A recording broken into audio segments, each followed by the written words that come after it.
Well, I think a more targeted development of talent means having, first and foremost, a really good understanding of what talent is and what the capabilities of our employees are. And that means both employees within the organization as well as in the contingent workforce. I think understanding the contingent workforce is also going to be much more important in the future.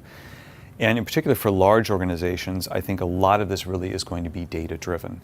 I think that traditionally when it comes to talent identification systems, for instance, for most organizations, we very naturally overlook very large parts of the employee population. So we really don't have a good idea of what people are capable of. It's like the person who loses the keys to his car and looks for the keys where the lamp is on the street, right? Because there's light. That's not necessarily where the keys are, but you look at what you can see. So we need to get better at looking and understanding and discovering what we don't see. And I firmly believe really that data, so data-driven systems, artificial intelligence, predictive analytics, are going to help us do a much better job in future of understanding exactly what our employees really are capable of.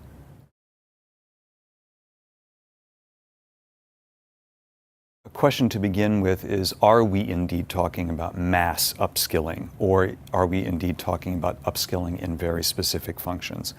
I firmly believe that further developments in technology, digital technology, again, machine learning, things of this nature, are going to change the nature of many different kinds of roles. But that's not necessarily every kind of role. So I think what we really need to start with as HR is with a solid business understanding and a reasonably solid tech understanding of what the impact on functions is going to be. First and foremost, what the impact on our business model is going to be, so that we really, if we start introducing measures into the organization to improve skills or to update skills or even to impart entirely new skills, that we really have a firm understanding that these are going to be the relevant things that we need to know about.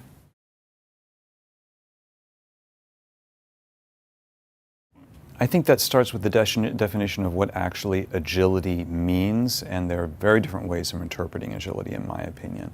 That can mean the speed with which we adapt as organizations. That can also refer to structures. So are we talking really, for instance, more about team-based work and project-based work in the future as opposed to classical roles? I'm the head of controlling versus I'm working on this project for the next 6 months.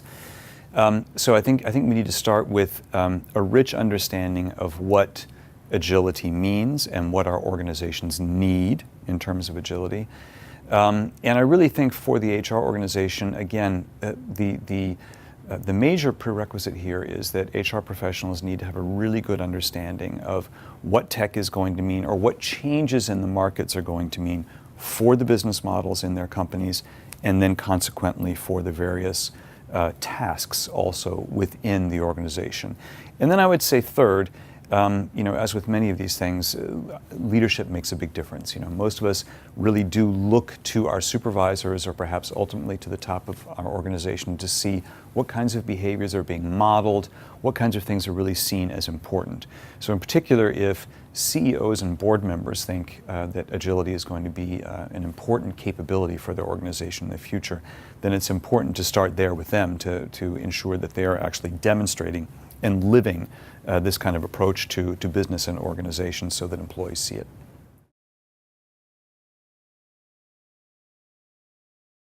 I think there are really two fundamental and extremely important dimensions to this. I think first of all, the future of learning is going to be digitally based, and to a large extent also going to be mobile based. And what that allows us to do is really to achieve the massification of learning. So we can take what used to be a one-to-one process to a one-to-many process. This is really the power of the new technology. It also enables us to build in certification, or I would say micro-certification, for those who are learning new skills so that they can take that certification with them also from one job to the next. The other important piece to this, however, is one thing that we do know is there's a big challenge to self-directed learning, which for most of us is simply motivational. It means we have to stick with it, we have to overcome learning barriers, we have to overcome some of our own resistance to completing a course. So I think what organizations really need to do is also provide opportunities for coaching and support to ensure that people have the greatest possible success in actually achieving and completing their learning goals.